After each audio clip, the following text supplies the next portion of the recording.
Olá, muito boa noite para você. Seja bem-vindo a mais um programa Band Entrevista, aqui na tela da Band Amazonas, para todo o estado, por meio do canal 413 na Sky e no 518 nos canais Claro e nosso 13 HD pela Band Digital. O nosso programa de hoje recebe o cientista político, advogado e coordenador do Comitê de Combate à Corrupção Eleitoral, Carlos Santiago, que já está aqui nos estúdios, e a quem eu agradeço a sua presença. Dr. Carlos Santiago é a presença marcante aqui na Band, quando a gente vai tratar de eleições, e 2024 é ano de eleições municipais. Agradeço mais uma vez a sua presença, Carlos. Neto, muito obrigado à Band por esse convite. Eu acho que o assunto em 2024 é muito pertinente, que trata do processo eleitoral, da fiscalização e também das escolhas dos nossos vereadores, vereadoras e do prefeito das cidades, né? O que é o Comitê de Combate à Corrupção Eleitoral? Por quem é formado e como é que está atuando? Olha, o Comitê Amazonas de Combate à Corrupção Eleitoral é um comitê formado por várias entidades, entre elas a Ordem dos Advogados do Brasil, seccional do Amazonas, o Sindicato dos Jornalistas do Estado do Amazonas, o Sindicato dos Fazendários, os Conselhos Profissionais de Administração, Contabilidade e Economia. Esse comitê do Amazonas é um comitê local, dentro de um comitê nacional. E esse comitê nacional é o mesmo comitê que propôs e aprovou duas leis importantes nesse país, dentro do processo, leis eleitorais. O primeiro deles trata, por exemplo, que é a Lei 9.840, que trata de vedar qualquer doação, compra ou promessa de votos nas eleições, tendo inclusive a penalidade de cassação, o rejeito de candidatura e do mandato. E também esse comitê foi responsável pela coleta de assinaturas, né, que deu na lei da ficha limpa. Então é um comitê, do ponto de vista nacional, que já funciona há quase 15 anos e do ponto de vista local funciona há quase 10 anos. Há 10 anos são as últimas eleições aqui do Estado. Qual é que o senhor percebe que o senhor teve participação dessas últimas, que teve uma maior atuação do comitê, ou o senhor acha que a cada eleição é preciso ter um olhar mais atento? Olha, cada eleição é preciso ter um olhar mais atento, como você colocou. Por quê? Porque a legislação muda, né? Nós somos pautados, inclusive, pela legislação eleitoral. Eu queria até reformular, doutor Carlos, porque eu esqueci de diferenciar. É que quando tem eleição municipal, é a eleição geral, né, que tem mais candidatos.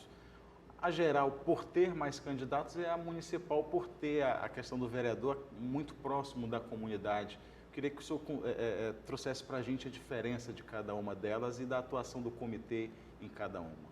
Olha, as eleições gerais, elas se pautam pelas escolhas, né, do governador, do senador, do presidente da República, do deputado estadual, do deputado federal. Então, é uma discussão muito mais ampla, né? Requer, inclusive, por exemplo, quem está, o candidato que mora na cidade de Manaus, para conseguir apoio, votos, terá que viajar, inclusive, para o estado todo, né? E também tem uma eleição aqui no estado para a escolha de um representante nosso na Câmara dos Deputados, né, no Senado Federal.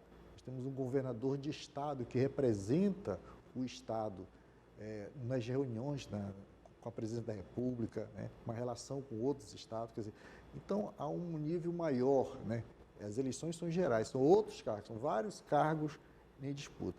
Numa eleição mais local, você escolhe ali o prefeito, né, e o vereador, né, o prefeito, o vice-prefeito, o vereador e vereadora. O grau de complexidade de uma eleição não é tão grande com relação a uma eleição geral, né? mas o comitê ele tem se pautado nos últimos anos no sentido de trazer uma educação política para a sociedade, porque é importante a sociedade participar do processo eleitoral, das eleições, é importante participar no sentido não só de fiscalizar as eleições, mas também propor, né, denunciar qualquer tipo de ilegalidade, porque como você mora numa cidade, você é impactado diretamente pelas péssimas condições que a cidade tem, ou de serviço que a cidade tem. Então, a sociedade precisa, e além de votar, ela precisa estar preocupada com a consciência coletiva. Então, nesse sentido, o comitê tem, por exemplo, cursos do voto consciente, né? Esse curso do voto consciente objetiva trabalhar uma conscientização para que o eleitorado saiba que o seu voto tem impacto na vida dele, na vida da coletividade. Precisa votar de forma dentro do interesse coletivo. Também o comitê age no sentido de propor cursos sobre legislação eleitoral, sobre a questão da propaganda eleitoral, do uso de fake news nas eleições, de uso de inteligência artificial nas eleições. Também o comitê se preocupa, por exemplo, com propositura. Como é um comitê de várias entidades, né, composto de várias entidades profissionais, é um comitê que também propõe alternativas para os problemas da cidade de Manaus, como fizemos nas eleições gerais, quando o comitê propôs inúmeras soluções para resolver os problemas da segurança pública, na área da saúde e também nessa área da economia. Então, o comitê é um comitê que trabalha a reflexão, trabalha a fiscalização, porque acaba recebendo as denúncias da sociedade, encaminha essas denúncias ao Ministério Público, mas também é o comitê que propõe ações para os governantes. Mais educativa, né? Isso. E o comitê procura os candidatos ou como forma de ter desse compromisso, desse candidato ali um compromisso assinado? Existe também essa conversa com os candidatos ou pré-candidatos? Sim, temos inúmeras conversas agora com os pré-candidatos, futuramente com os candidatos, no sentido de ouvi-los, né? No sentido de buscar informações do que ele está propondo, o que ela está propondo para a cidade de Manaus. Nós temos uma articulação boa aqui, que faz parte também da Arquidiocese de Manaus, e a Arquidiocese de Manaus tem uma capilaridade grande na cidade, porque são várias igrejas, são vários núcleos, e aí é uma relação desse público católico ou cristão com o comitê, e no sentido da gente pautar esse diálogo com os nossos pré-candidatos. E no sentido de que o que está faltando naquela localidade, o que está faltando na área da saúde pública, o que está faltando, por exemplo, agora no caso das creches, o que está faltando, por exemplo, na área do ensino básico. Então, na questão do transporte coletivo. Então, nós temos sempre um diálogo com os pré-candidatos e os candidatos. Inclusive, já realizamos inúmeros debates com os pré-candidatos, com os candidatos, nesses longos 10 anos que o comitê existe na cidade de Manaus e no estado do Amazonas. O senhor citou ainda há pouco a inteligência artificial, que eu acho que nas eleições, até na eleição passada, se teve uso, a gente não viu uma repercussão tão grande. Tiveram outras ferramentas ali que geraram fake news, que geraram muita dúvida, mas o Tribunal Superior Eleitoral está preocupado com o uso da inteligência artificial durante a campanha eleitoral, até o período de pré-campanha também. O senhor tem acompanhado também como é que a legislação olha para essas evoluções tecnológicas? Sim, Neto.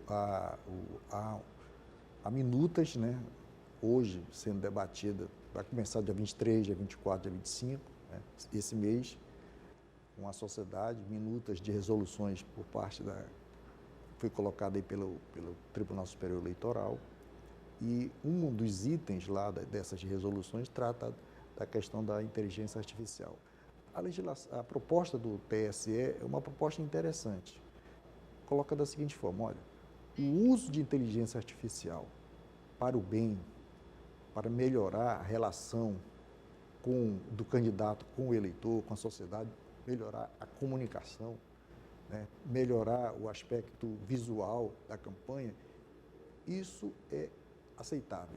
O que não é aceitável é o uso para o mal, para denigrir a imagem de adversário, para manipular, né, para fazer tipos de montagens que são falsas, né, que atingem de forma dura a questão da imagem do adversário, do candidato. E tem um dado interessante dessa proposta da Justiça Eleitoral, que é o uso de inteligência artificial e também de fake news para desvirtuar ou atingir o processo de votação também será punido nessas eleições.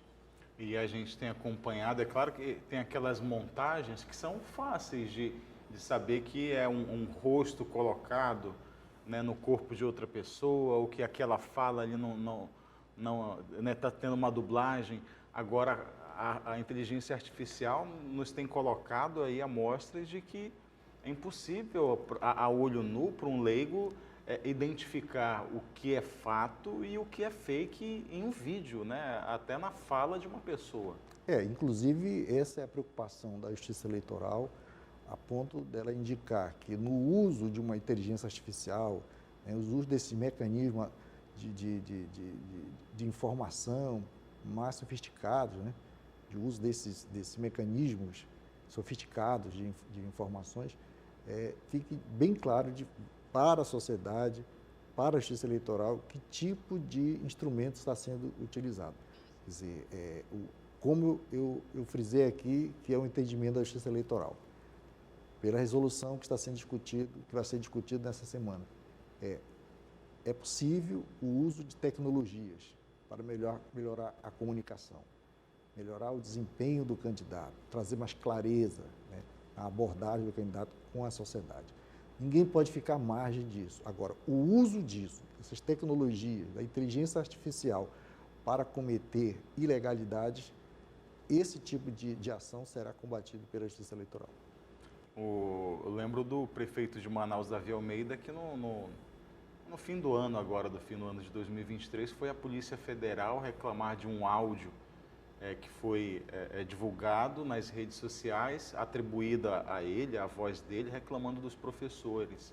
E ele foi à Polícia Federal dizendo que foi uma montagem, que ali se tratava de um caso de mau uso da inteligência artificial. E o dado interessante também, Neto, pegando esse teu gancho aí, quer dizer, no Brasil e hoje, em nenhuma parte do mundo se tem uma legislação com clareza com relação ao uso da inteligência artificial e os seus impactos e as consequências disso. Quer dizer, talvez a Justiça Eleitoral agora, quer dizer, se for aprovada essa resolução em audiência pública, né, por parte que está sendo montado pela Justiça Eleitoral agora, entre o dia 23, 24 e 25, certamente dará um passo importante, que talvez servirá inclusive como exemplo para outros países, no sentido de dar uma regulamentada nisso. Agora, essas audiências públicas protocolares também, né? O esboço está pronto dessas minutas, né? Para você começar uma discussão, tem que ter no mínimo um esboço lá, né? Uma minuta para iniciar uma discussão nesse sentido. Mas existem lá, né, propostas interessantes. Por exemplo, o transporte coletivo para a próxima eleição agora de outubro, será gratuito nas cidades brasileiras. Né? Será, por exemplo, punido... Não é mais uma forma de prêmio do prefeito, não, né, que vai isentar ali. O outro aspecto interessante por exemplo, não será mais tolerado candidaturas laranjas, femininas, usadas ali para preencher cotas, mas sem voto, sem volume de campanha, sem recursos gastos, quer dizer, gastos em outras candidaturas, não nas candidaturas femininas, e isso será punido não só quem faz isso, mas também o partido, ou seja, a chapa partidária será toda anulada se for detectado esse tipo de fraude. Quer dizer, e outros mecanismos assim, que eu achei bastante interessante nessas resoluções, como, por exemplo, você dar direito ao candidato, ao pré-candidato, me perdoe, nesse período pré-eleitoral, fazer impulsionamento de propostas e ideias na internet, mas de forma ponderada, ou seja, sem gastos absurdos e de forma transparente, né? Quer dizer, não dá para você ser candidato a vereador, que em tese, pela Justiça Eleitoral, um gasto para vereador, vamos supor que esteja algo em torno de R$700 mil autorização para gastar. Tem uma cota, cada candidato tem um limite de gasto. E você vê na pré-campanha um pré-candidato à vereança gastar muitos recursos, né, de forma visível isso, né? Quer dizer, isso aí será combatido porque isso é abuso do poder econômico e tem penalidade já com relação a isso. Já é indício que pode ter coisa errada no meio e a justiça está de olho. E muitas coisas erradas, exatamente nesse sentido que estou te colocando. Então, quer dizer, a legislação, essas resoluções estão vindas aí. Eu acho que essa questão também da cota, né, de dinheiro para as candidaturas negras também, que são burladas. Inclusive, tem uma parte interessante nessa proposta de resolução, é que quem se declarar, por exemplo, diante da Justiça Eleitoral, no seu cadastro eleitoral, como uma pessoa branca, por exemplo, né, cor branca, mas chegar no dia do registro da sua candidatura e fazer a opção, se autodeclarar, né, como pessoa preta ou parda, a Justiça Eleitoral vai chamar essa pessoa para ou fazer a modificação ou saber o porquê que ela fez, se autodeclarou diferente do que tem lá no registro do seu título de eleitor, né, no seu cadastro eleitoral. E, se for comprovado que existiu ali uma fraude, certamente essa pessoa não receberá os recursos destinados, por exemplo, a candidaturas pardas e negras, que é o que determina a legislação eleitoral. Porque também tem cota para isso, né, doutor? Exatamente. Aí é uma forma de frear pessoas interessadas em burlar, manipuladoras nesse sentido. Porque a Justiça Eleitoral percebeu que inúmeros candidatos nas eleições gerais mudaram, né, a sua raça, a sua cor, no momento que fizeram o registro das suas candidaturas. Carlos Santiago, cientista político, advogado, aqui no Band Entrevista. A gente vai fazer uma breve pausa, 2 minutos, daqui a pouco a gente está de volta.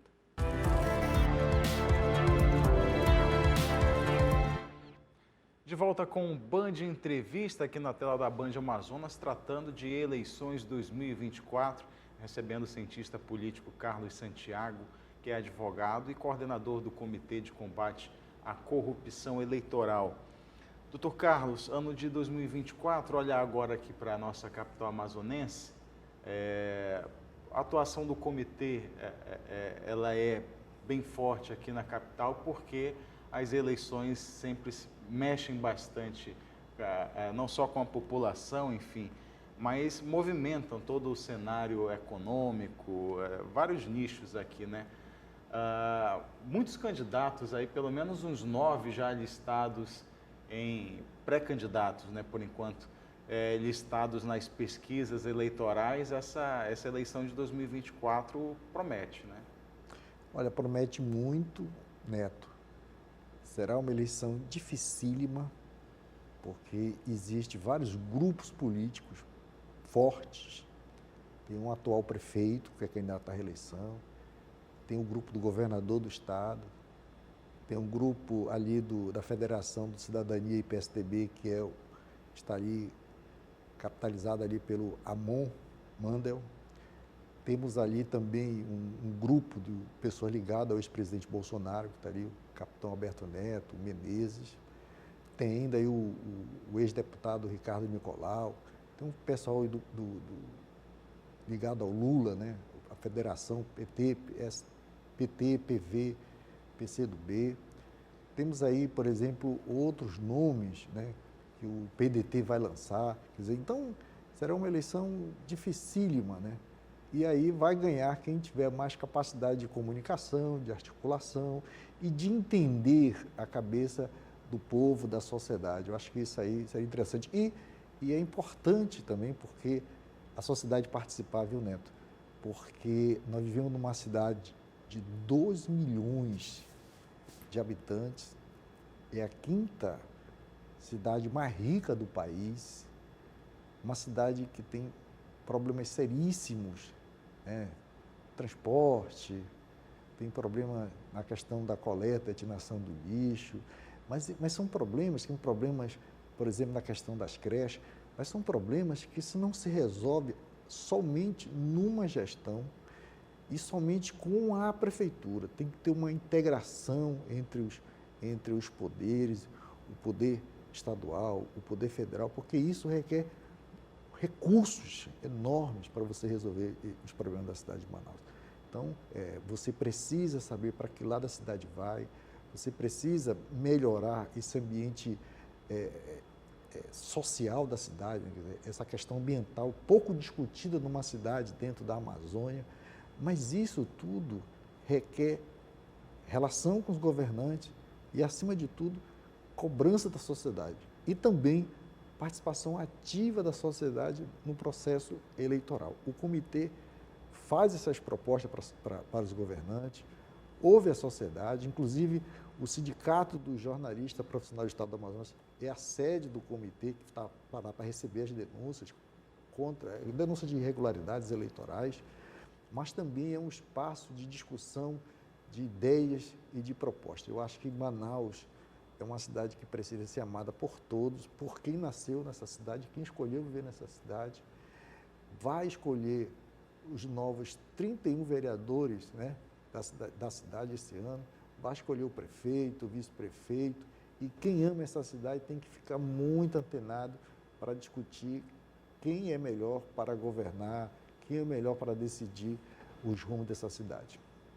Se o senhor tivesse como dar de dica para esses candidatos, qual é o olhar do eleitor agora? O que o eleitor está procurando nos candidatos? Porque a gente veio de uma eleição muito polarizada, né, entre extremos de direita e esquerda, e aí o senhor colocou agora como pelo menos umas 5 grandes forças políticas nessa nossa eleição aqui da capital. O que pode diferenciar cada um? Olha, no Brasil, recentemente, nós tivemos aí, por exemplo, a partir de 2016, você teve toda uma mobilização social, uma onda social que buscava um novo na política, né? 2016, São Paulo elegeu Dória, Minas Gerais elegeu Calil, quer dizer, foram eleitos vários novas lideranças, fora da política, inclusive, pessoas que não tinham nenhum caminho. Isso foi 2016. Ah, 2016 antes ainda? Aí essa onda chegou a 2018. 2018 foi o Wilson Lima, foi o governador de Rondônia, governador de Roraima, governador do Rio, governador de Minas, e por o Brasil inteiro, quer dizer. Mas nas eleições já de 2020, a cabeça do eleitor já não pensou muito em mudança, assim, mudança radical, né, do perfil. Começou a votar já em nomes já consolidados, já conhecia. Tanto é que o governador aqui o prefeito de Belém, por exemplo, voltou para o cargo, né? O prefeito do Rio de Janeiro, Eduardo Paes, voltou para o cargo. E em 2022, né,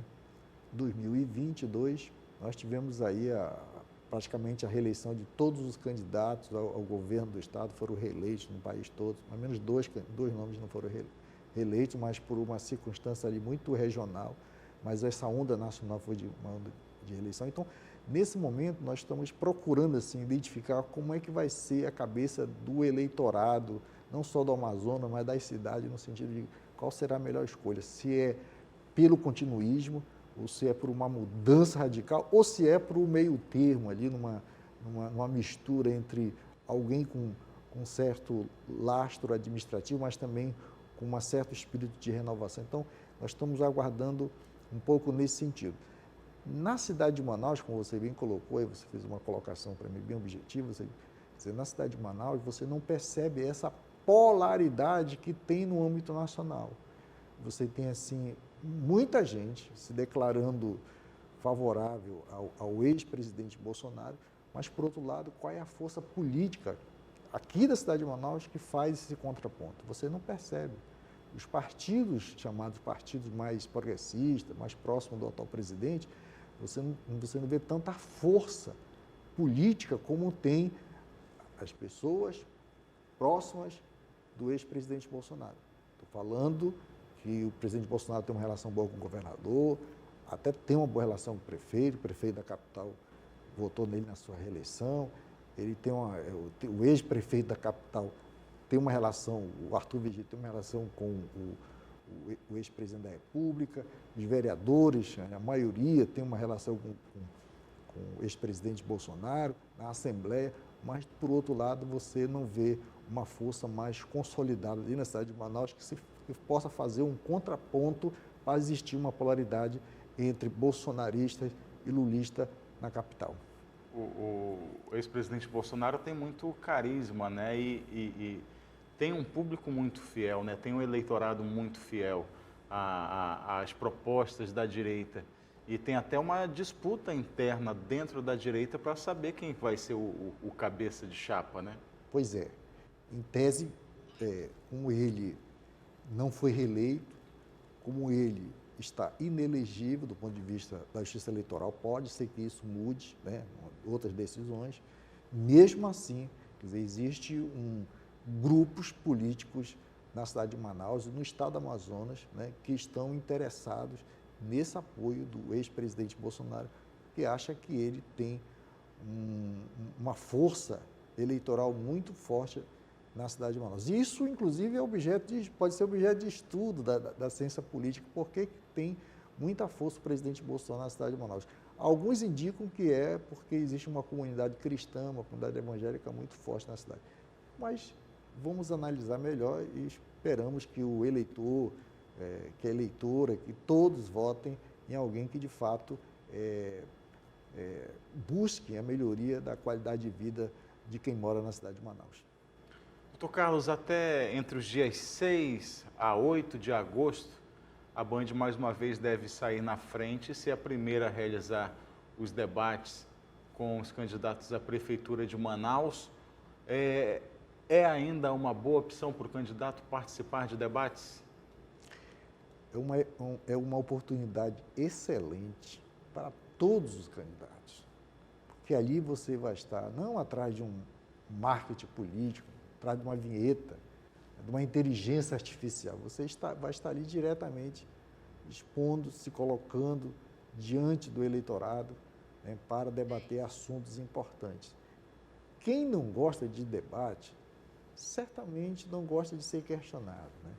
Então, seria interessante que todos participassem dos debates da Band, que são debates históricos, né? A Bandeirinha tem uma história de debate debates nesse país. Então, nesse sentido, eu acho que o debate é a melhor saída, não só para quem quer se colocar diante da sociedade para debater assuntos interessantes e firmar compromissos, mas também para o eleitorado, que vai ali fazer a sua avaliação e saber qual é a melhor opção para governar a cidade ou para administrar essa cidade.